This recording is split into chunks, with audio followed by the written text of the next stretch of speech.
At Staples Business Advantage, nothing can top the smarts and instincts of the thousands of experts on our team.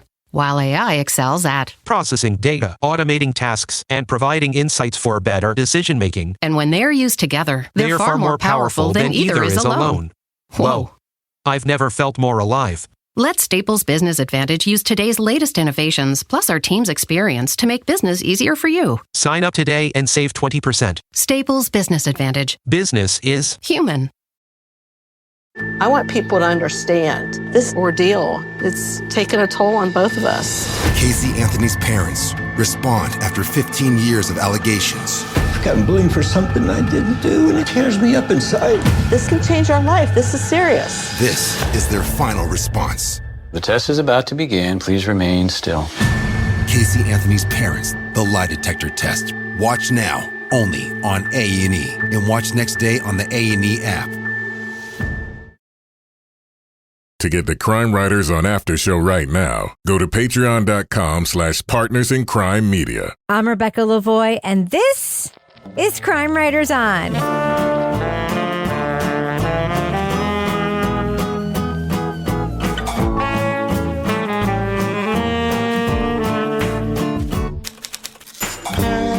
Crime Writers On is the original true crime review podcast that digs into true crime, pop culture, other podcasts. And on this episode, the bodies of several missing women turn up on the same property outside of Houston. Are their deaths connected to a string of local disappearances spanning decades? We'll discuss the Netflix crime series, Crime Scene, The Texas Killing Fields. Joining me to get that done and more is true crime author, TV journalist, and host of the These Are Their Stories podcast, my husband and love of my life, Kevin Flynn. Hello, Kevin. Hello, Rebecca. And I want to thank everybody out there who reached out concerned about my dental pain over the past couple of days. How are you feeling? The swelling has gone down. I feel a whole lot better. But thank you, everybody. Yeah. You get like a lot of like love out there from the world? Absolutely. No, you didn't, because we just recorded that podcast. Shut up, Rebecca. Why you got to pull the curtain back so much? Yeah, we recorded. People are like, you just spent 15 minutes talking about the dentist the last episode. Yes. Thankfully, we're getting back to it again. Yeah, that's right. Right off the bat. We have a new topic, Crime Writers On dental work. Yes. Yeah. And we record our podcast on the same night, so we just pretend. People are still trying to get over that Laura has her own nitrous People are still trying to get over that. I had two for a while because they had two separate different machines, and it depended which room I was in when I went to the parties you're gonna have at Laura's house. Laura's nitrous mask is like overtaking Laura's divorce on our like social media feeds is the most incredible thing that's ever happened. Well, both things put her to sleep. Also with us is private investigator, certified pet detective, resident cat lady, and author of the Piper Green series of cozy Exeter mysteries, Laura Bricker. Hello, Laura Bricker. Hello, Rebecca. And speaking of cozy mysteries and books and my fabulous local bookstore, Water Street Bookstore, I have to say, this is a quaint AF in Exeter moment. I got a message from Steph, the manager, and she's like, hey, somebody left you a package down here. Ooh, all right. And I was like, oh, I know what it is. What's in the box? It's my new holiday decorations. It's Snoop on the Stoop with Martha. Oh, it's like I saw the that. Elf on the Shelf, but it's actually Snoop and Martha. Oh my God. What does it smell like? Well, they both have little like little marijuana leaf necklaces on, like gold necklaces. And then when I was trying to get them to sit up on the mantle, they were like falling, like couldn't stay up. So then Snoop just like fell over. Yeah, I bet and he I was would. like, my son was here. I said, hey, Will. I said, look at Snoop, man. I said, don't do drugs. He goes, Mom, Snoop would never fall over like that. Wow. Wow. You know, Snoop was also in Pitch Perfect 2, by the way. So I got stuck the other day at home, like doing some stupid housework shit while everybody was out. And you know how sometimes you turn on the TV and there's just something on and like you start watching it and then you're like doing something and you get trapped watching it. Next thing you know, Miss Congeniality Marathon. Yes, Damn it. I ended up watching the entire movie Pitch Perfect 2, which I did not plan to watch. And there are so many interesting things about it. One of which is the villain in Pitch Perfect 2 is played by Katrine from Borgen, playing a German a cappella star. We are a sound collective.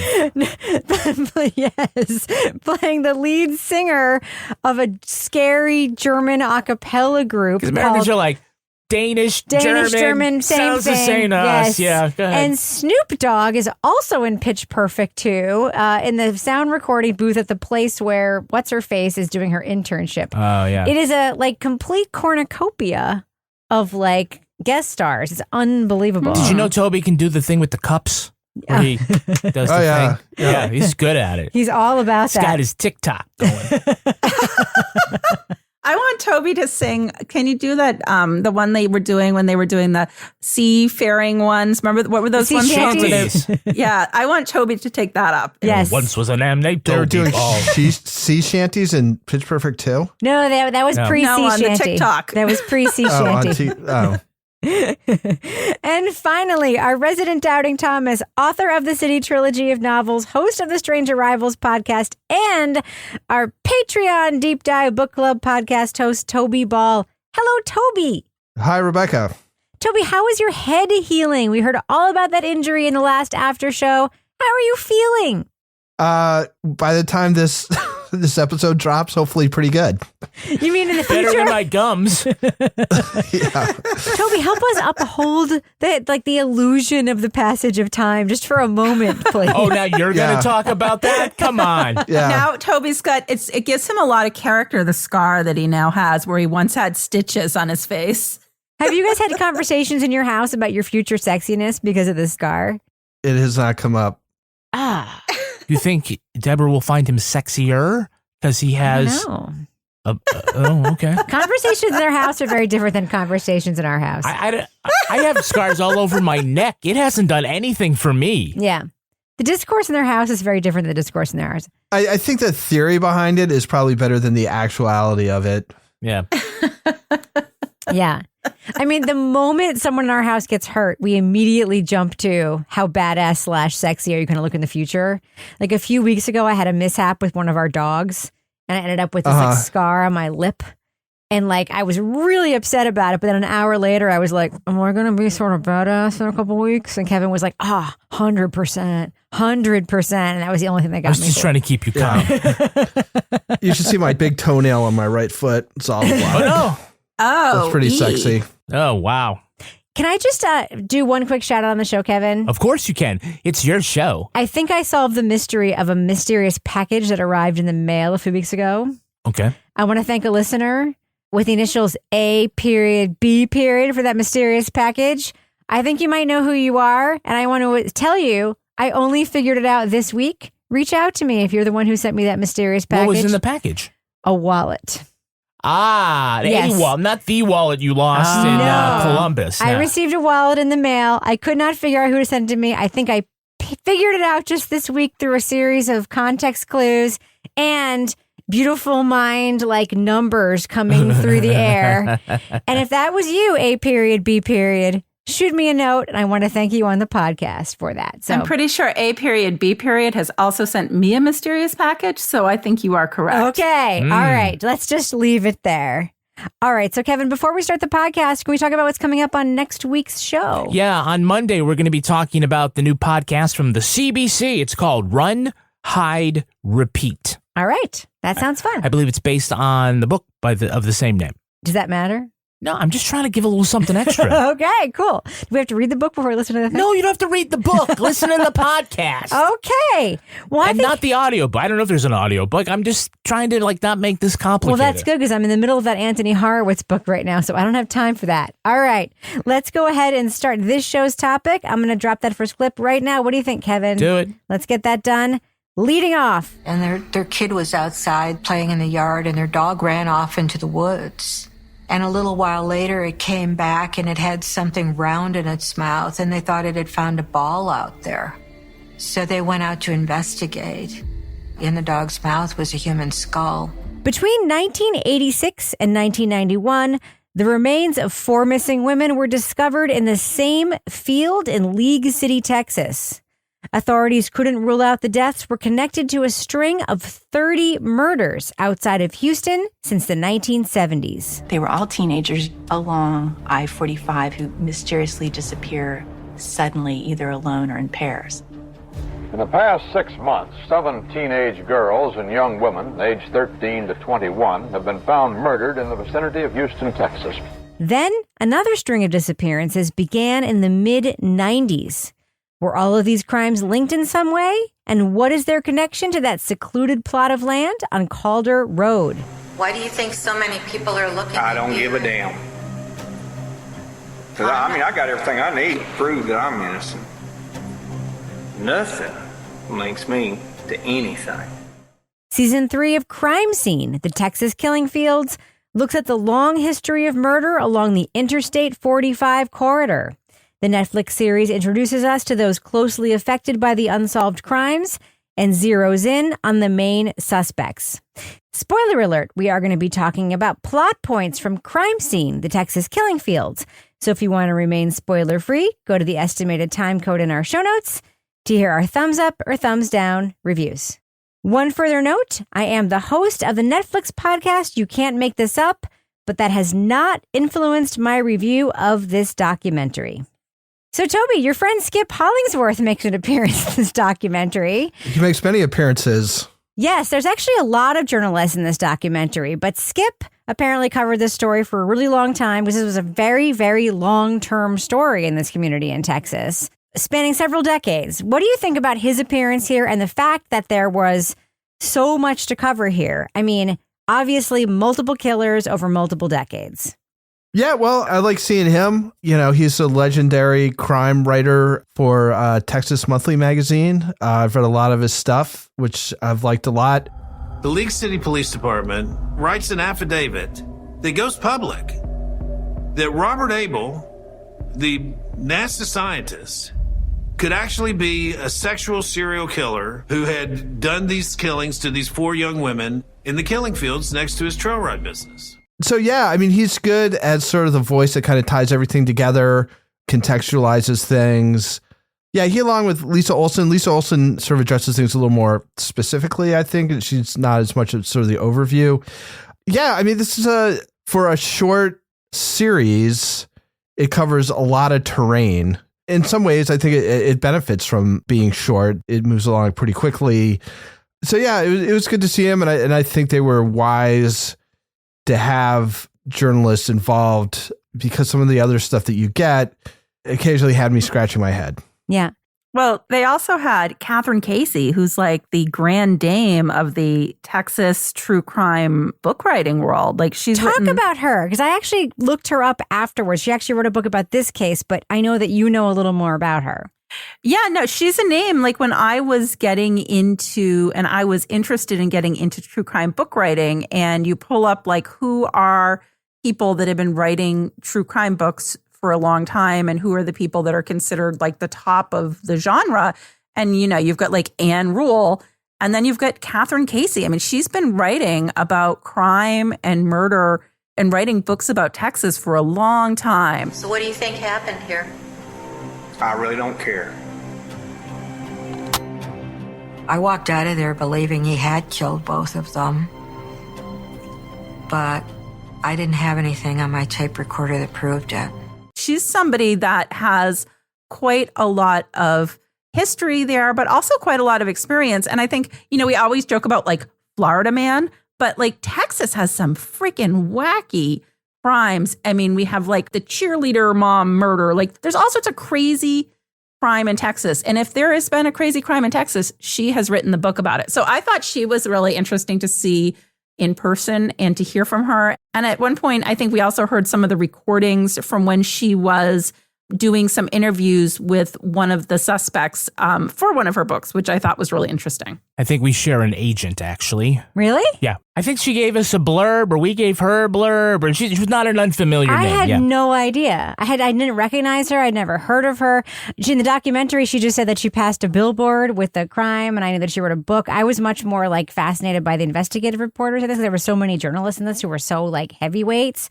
So, Kevin, we talked about, you know, crimes in the Cecil Hotel, which happened in this one building. Mm-hmm. The crime scene here is actually like this stretch of the state, like near Houston. I mean, Right. Texas is huge, but this one stretch, I-45, we're talking about 30 women and girls missing and over this 2-decade period. Obviously, we have multiple killers at play. But the setting does matter, right? Because we have this sort of transient nature of the I-45 corridor with NASA and the oil fields and all of this development happening. But the Calder Road situation in particular, the fact that these 4 bodies were found over the span of time and that the second killer appears in the 90s right there, which is not the same as the first killer we find because the second killer is identified and he was in prison when the first killings happened. Wild that so many killers were active in this tiny little space. What do you think about this? To get to the first part of your question here about crime scene, remember this is season 3, and so each one focuses on a certain crime scene, and this is very different.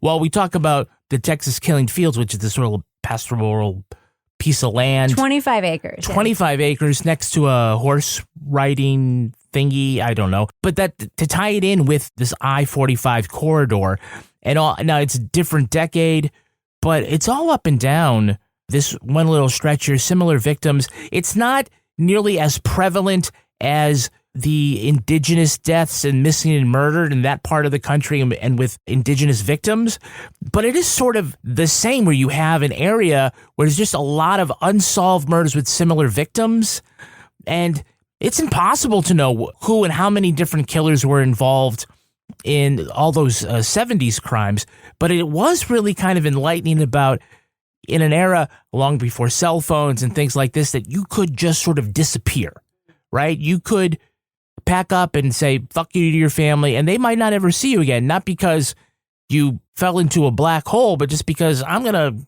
go somewhere else in the country. So you might assume that if you don't hear from somebody, it's not because they were taken and killed somewhere in Texas. It was because they just didn't want to be found. Yeah, but along those lines, Laura Smither was 12. She goes missing, and she's from an affluent community. And I kind of feel like we're looking at 3 different things here. We're definitely looking at the 1980s where we have one body found there, and then a while later, here comes another body. There ended up being 4 in that field. Ended up being 4 over that 5-year span. Not like Bear Brook where it had just been there and they just found it. Somebody kept going and dropping stuff off. You've got these things in the 90s that they're going to tie to William Reese, like these kind of carjacking and then there's the kidnapping of the little girl, and then all this stuff from the 70s. And sort of one unifying theory posed by the talking heads is that as things started to expand in Houston with the oil refineries, with the Johnson Space Center, that it started drawing and you sort of say this with a deep voice, like a bad element. The people would just come from wherever, transient workers who didn't share our values or whatever the hell, that, just was outsiders came in. And that's why bad things happened. It wasn't because of us. It was because of outsiders. But they weren't outsiders, really. It was how far outside? There was just bad shit happening. Exactly. Yeah. So, Laura, I have a question for you because you mentioned in your notes Texas EquiSearch, which was founded by Tim Miller, who was the father of one of the 80s victims, Laura Miller. What did you know about that organization before you watched this documentary? Well, I've heard of this organization, and I've kind of just in different cases been like, oh, isn't that interesting? They're using horses and they're out searching and they're helping searching with horses. So it's kind of something when I've seen different crimes in the news and I've been like, oh, how interesting, horses are involved. So I thought it was really interesting to know the why behind how Texas EquiSearch was founded. It kind of reminded me, it was a similar to how John Walsh becomes America's Most Wanted when his son goes missing. And it's a similar thing where Tim Miller founds this search and rescue organization to help find missing people. So it was kind of like that same sort of, okay, this horrible tragedy has happened to me, but how am I then going to help other people who might be in the same situation? And, I really found his story compelling because we see a father who is just absolutely heartbroken, just completely at some points tunnel visioned, especially when he hones in on this Robert Abel guy. But then in the last episode where we hear Catherine Casey talking about when she goes out and he is still out there, like down in the trenches, literally helping out with searches where he's like having trouble walking and he's older and he's getting up in years, but he's still out there. You're seeing like his dedication to continuing what he started. So I thought that was really interesting because I didn't know. I mean, it was one of those things I'm like, oh, cool. Horses are involved and they're using it in crimes. But to hear the backstory and then to see firsthand what he was doing was something I was really interested in.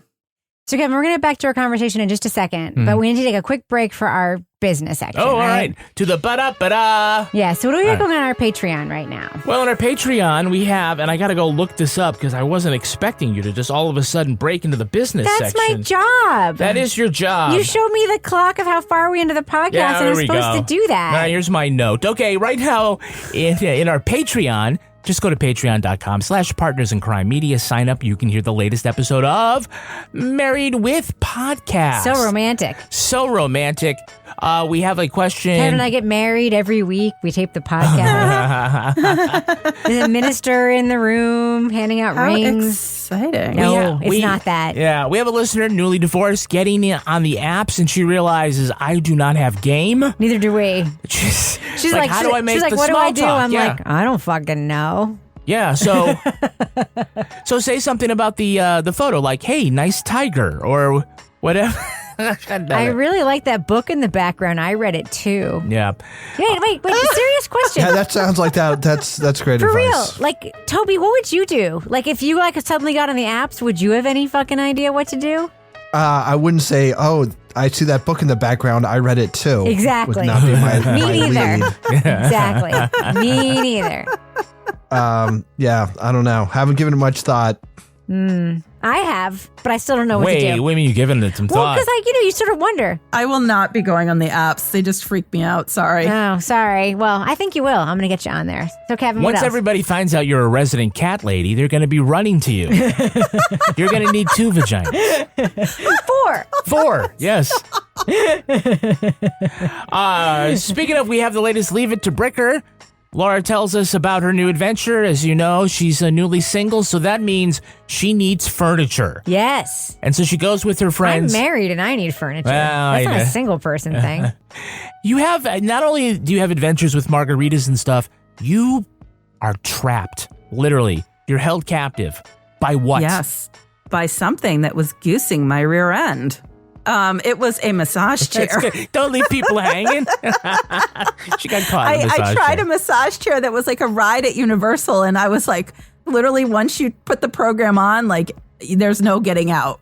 So it was kind of entertaining. Also want to let folks know that yesterday dropped our latest episode of These Are Their Stories. This is the show from our live show from earlier in the month, where Rebecca and I and Nick Capodice and Hannah McCarthy from the Civics 101 podcast look at the SVU episode Inconceivable. Had a great crowd. You guys were there. Did you think it was worth the $25 you had to pay to get in? Wait, we didn't give them free tickets? Well, Did I pay? No, I paid. I didn't know you were coming. I would have. Yeah, it was good. Yeah, okay.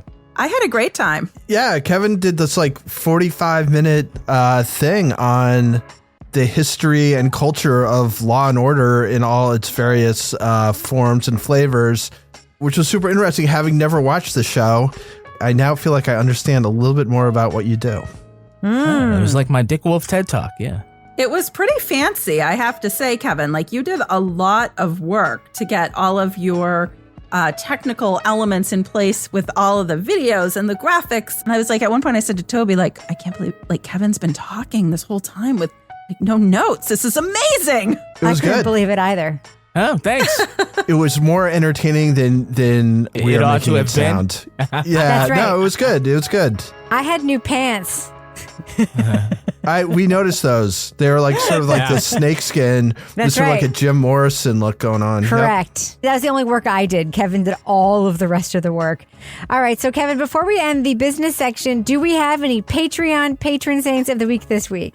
Our Patreon patron saints are Nicole Closter and Karen Fontaine. Bless you. Bless you guys. Thank you so much, Laura and Toby, for coming to our live show. Yeah, thanks. Thank you, everybody, for listening to our business section, supporting us on Patreon, and for listening to this podcast, for suffering through all we do all the time. We love you all, and we can't thank you enough for being fans of all of our shows. And thus ends, Kevin. Oh, yeah, thus ends the business section. I fade the music out Get right rid of that now. music. At Staples Business Advantage, our team of experts can help you find the breakroom products to satisfy everyone's preferences, while AI can suggest popular items, monitor stock levels, optimize pricing, and automate reordering. AI can do a lot of things. But I can never know the taste of a truly great cup of coffee. Sigh. But you also can't get hangry. This is true. At Staples Business Advantage, we help you select from 2,000 breakroom products, so you can be sure there's something for everyone. Yum. Sign up today and save 20%. Staples Business Advantage. Business is human. I never did anything to harm my daughter or my granddaughter. The test is about to begin. Please remain still. Casey Anthony's Parents, the lie detector test. Watch now, only on A&E. And watch next day on the A&E app. Luxury is meant to be livable. Discover the new leather collection at Ashley with premium quality leather sofas, recliners, and more, all built to last. No matter how many spills, scuffs, or pet-related mishaps come its way, the leather collection at Ashley is made with the durability you need for the whole family. Shop the new leather collection at Ashley and find chairs starting at $499.99 and sofas at $599.99. Ashley, for the love of home. So, Toby, before the business section, we were talking about Tim Miller. And one thing we need to talk about is his treatment of his neighbor, Robert Abel, who was profiled by the FBI. The FBI developed this profile and he fit it perfectly. So for a long time, he was considered a lead suspect in the murders of these bodies that were found in the killing fields, including that of Tim Miller's daughter, Laura. And Tim tormented him for years and years before later realizing that that hadn't been a good idea. And he decided he was going to torment Abel. Then he would call him, leave voicemails. I had a person that was going to come out there and take you to Las Vegas and beat your ass all the way up there and kill you. This was wild. What did you think of this entire aspect of the documentary and of what happened to Robert Abel? Yeah, so this was pretty wild for a bunch of different reasons. One of which is Tim Miller, as much as there's sort of like a hero in this show, it's Tim Miller.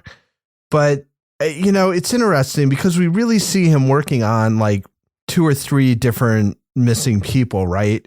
And one of them he just gets completely wrong and hassles this guy for an extended period of time. And it's not just like prank calls and stuff. It's like, I'm going to bring some guys over to your place and we're going to kick the shit out of you.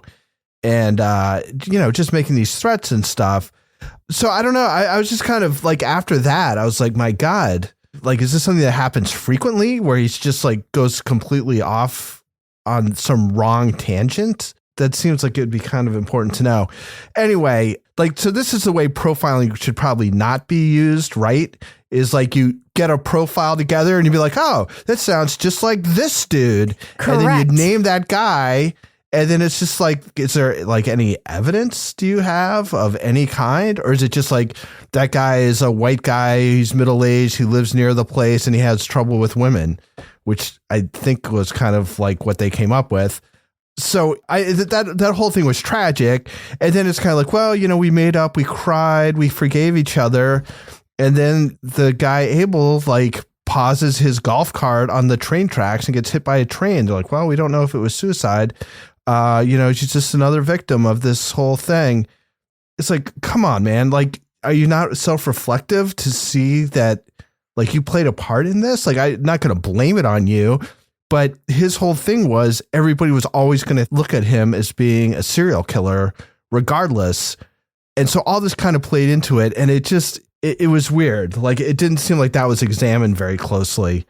And I just, there was some weird, like sort of FBI and law enforcement kind of things that came up in there. At one point, I think the FBI agent says that they were dealing with a brilliant but depraved serial killer. And I was like, what makes this seem brilliant? Like, you're spending this entire time talking about how hard it would be to catch somebody who's a serial killer because it's just so easy to like drive off the highway and you can just dump a body anywhere. I mean, it doesn't seem like that's brilliant at all. It just seems like he happens to be in a place where there's a combination of easy places to dump bodies, and police indifference is like the other thing that seems to be a big factor.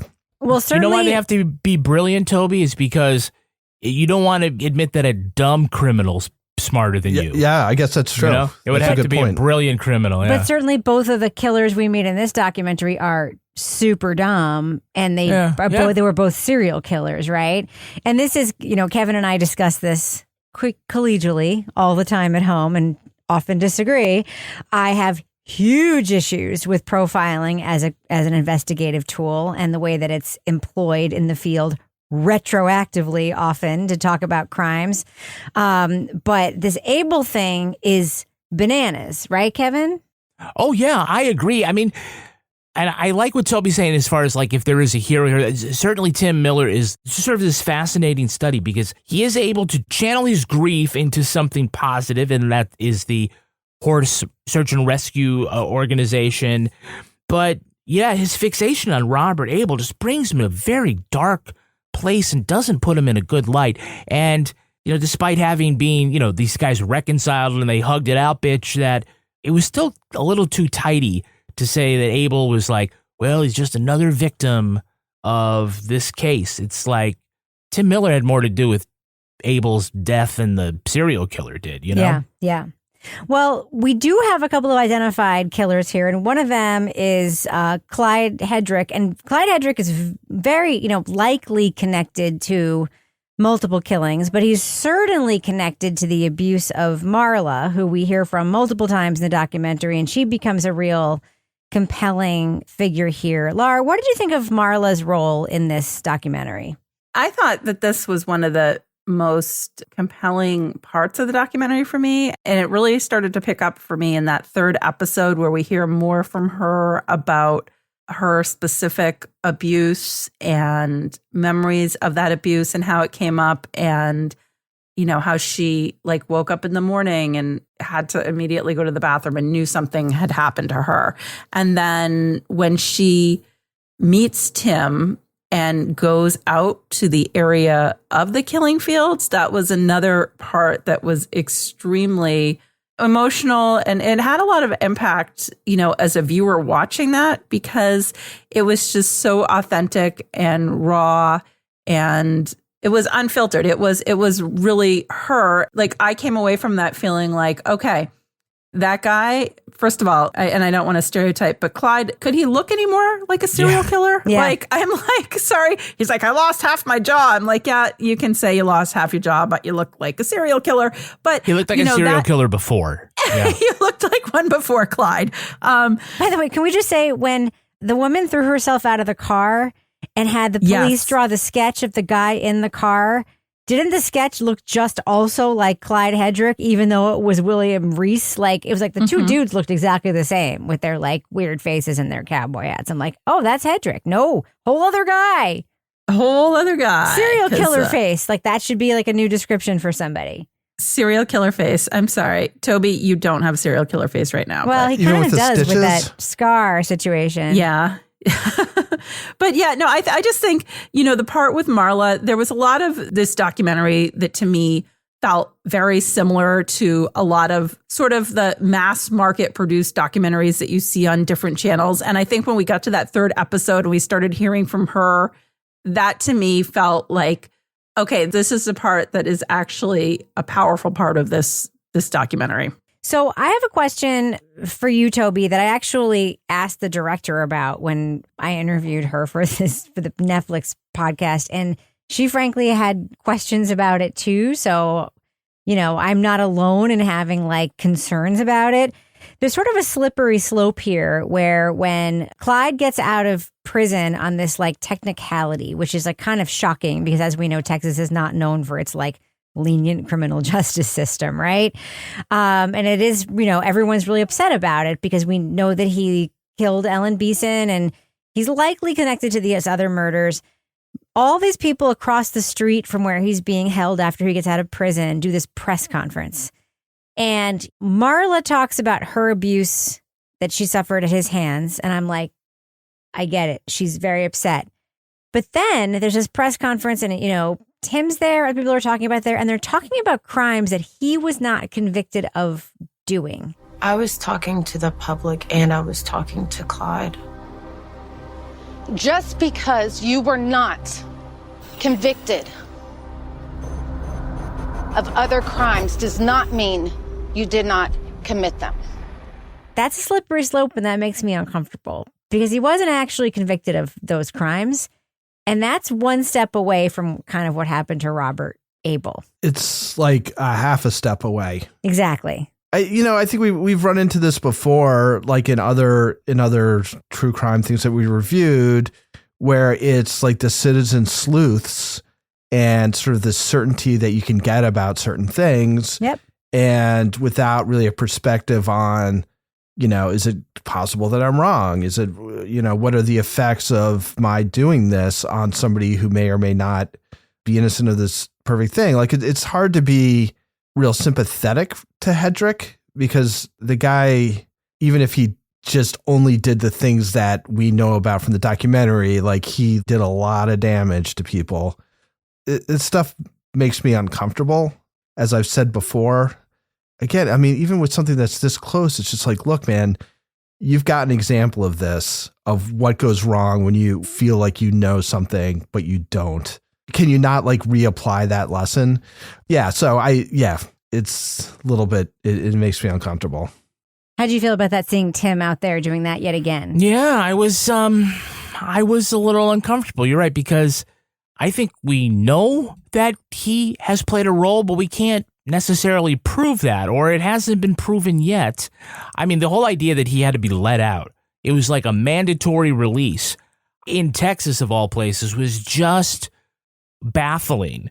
And even for the things we know he did. Even for the things we know. Yeah. It's my understanding, and I'm probably getting this completely wrong, but my understanding is that the law is something about you factor in the time from like when the offense occurred and all the calendar years that have happened since then, and you somehow mix it with your time off for good behavior stuff, and that comes out to some date, and it sounds weirdly progressive, but in the worst kind of way. I don't know. I'd love to see who that's applied to and who that isn't applied to. Yeah. Well, apparently it's supposed to be applied to everybody, because even if you're looking at a guy that you're pretty sure killed 4 people, that you just can't go out there and make that assertion without proof. Can I just ask you a quick question before Sure. we go? Isn't it weird that like piece of footage they have of him was from a random local news profile of his Halloween decoration? Or Christmas, or what was it? Yeah. It's very strange. Yeah. Well, you just it's never know Halloween. when It was you get graves. Yeah. Oh, There's my a bunch God. of graves in front of his house. Yeah, it was weird. Yeah. This is my favorite shovel. Yeah, exactly. Jeez. At Staples Business Advantage, our team of experts can help you find the break room products to satisfy everyone's preferences, while AI can suggest popular items, monitor stock levels, optimize pricing, and automate reordering. AI can do a lot of things. But I can never know the taste of a truly great cup of coffee. Sigh. But you also can't get hangry. This is true. Let Staples Business Advantage use today's latest innovations, plus our team's experience, to make stocking your team's break room easier for you. Sign up today and save 20%. Staples Business Advantage. Business is human. I never did anything to harm my daughter or my granddaughter. The test is about to begin. Please remain still. Casey Anthony's Parents, the lie detector test. Watch now, only on A&E. And watch next day on the A&E app. Luxury is meant to be livable. Discover the new leather collection at Ashley with premium quality leather sofas, recliners, and more, all built to last. No matter how many spills, scuffs, or pet-related mishaps come its way, the leather collection at Ashley is made with the durability you need for the whole family. Shop the new leather collection at Ashley and find chairs starting at $499.99 and sofas at $599.99. Ashley, for the love of home. All right, let's do what we do. Let's let our listeners know, should they check out Crime Scene, the Texas Killing Field on Netflix? Laura Bricker, what do you think? Thumbs up or thumbs down for this documentary? So I didn't like the first half of this documentary. I did like the final episode. So I'm going to go thumbs sideways. I think for me, I just felt like it was just a pretty straightforward documentary in the beginning. And I think that there might have been a more interesting way to tell the story. But at the same time, it's an interesting case. And I was interested in the case. I just felt like the first half to me just felt a little bit flat. But that final episode had a very different tone and experience as I watched it, where we had, the wrap up, and we had some really interesting and very compelling stories from some of the victims in this case. So I'm going thumb sideways. I didn't love it. I didn't hate it. But I think that it's 3 episodes. It's an interesting case. And for me, the final episode sort of makes up for the first 2. Toby Ball. Yeah, I'm going to give it a mild thumbs up. As I've said before, I think how do you make a good true crime documentary series? I mean, I think that the model's out there. I think this follows it. There's nothing fancy about it. There's nothing that stands out about the way it was made, which means it sort of hinges on the story itself and the voices they have to tell it. I'm not a big serial killer. Like, that's not something I'm not a big serial killer. That's clear. I'm not a big serial killer show let's person. Hope not, Don't Toby. sell yourself short, Toby. You're a big serial killer. You're not a big fan of serial killer media. Is that what you're saying? Yeah, I don't like watching things about serial killers. We've seen some good ones that usually have something else going on to make them compelling. This one I didn't kind of feel like it did. But again, I mean, it's competently made. I think it's the right length, and some of the interviews are interesting. I wish they'd gotten into sort of the main figure they have. I wish they sort of explored him a little bit more, because he seemed more complex than they were willing to kind of, they weren't willing to delve into it. So anyway, mild thumbs up. Could have been better, but it was fine. Kevin Flynn. I'm also mild thumbs up. I thought of the 3 seasons of Crime Scene, this was the best one. And for the problems that I think the story has, it's not the fault of the documentarians or really the people that they interview. It seems to have a certain unfinished feel to the crimes. So it leaves a bit of an unfinished feel to the documentary, but they bring us up close to some really compelling people who were touched by these killings. And, anytime you get to see Skip Hollandsworth up Toby's close. BFF. Yeah, Toby's BFF.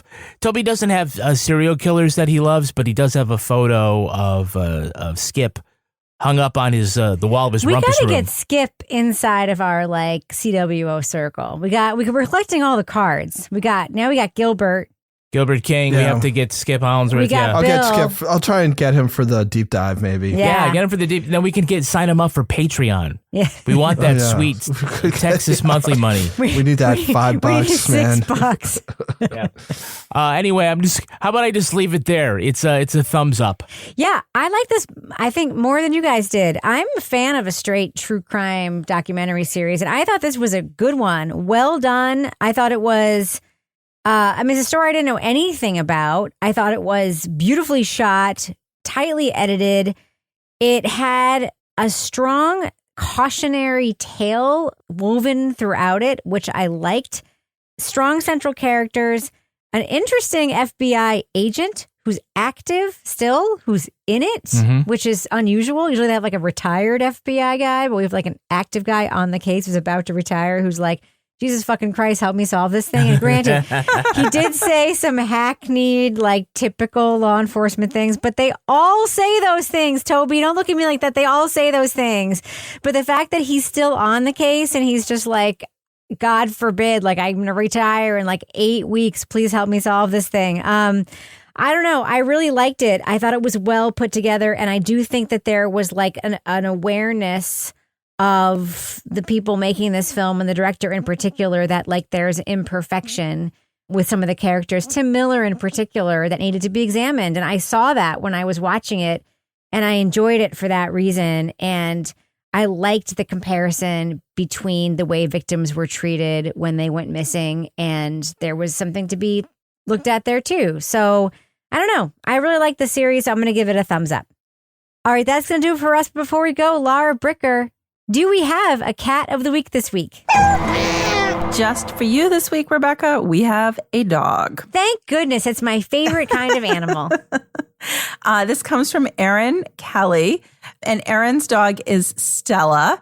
border collie, is 15 and a half years old and still kicking it. Yeah. She moved with me to California from Ohio. She's traveled to 27 states in her life.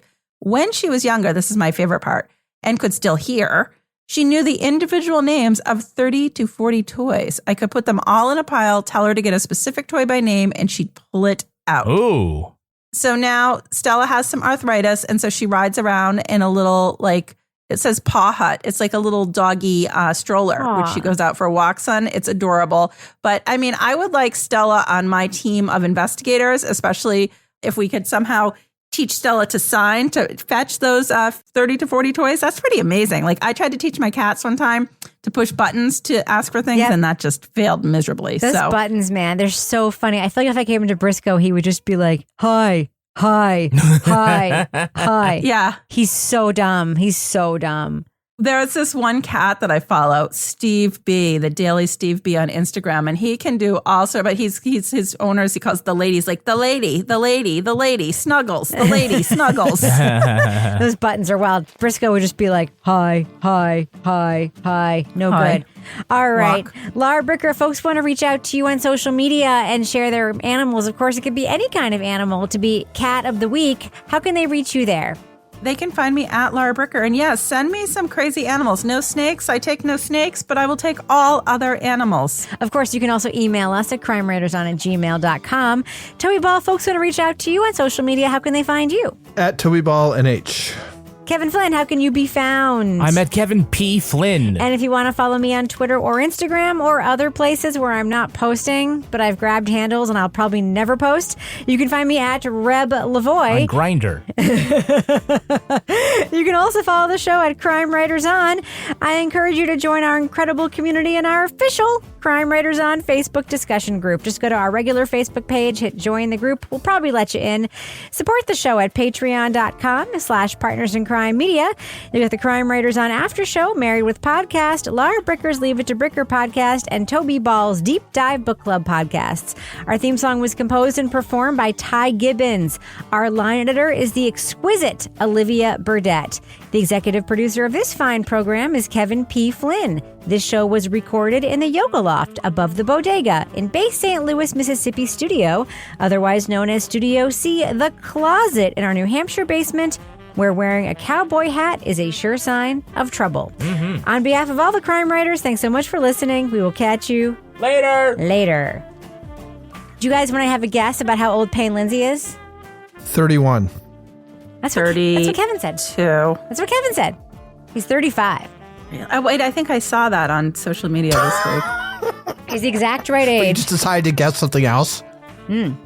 He's the exact right age to be my younger brother if my mom had a very regretful baby when I was a sophomore in high school.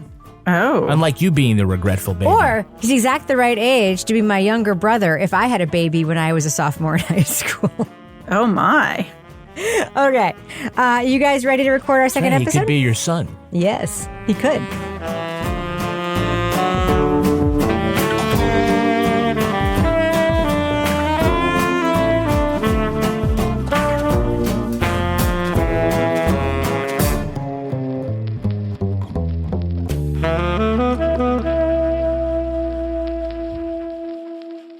Partners in Crime Media.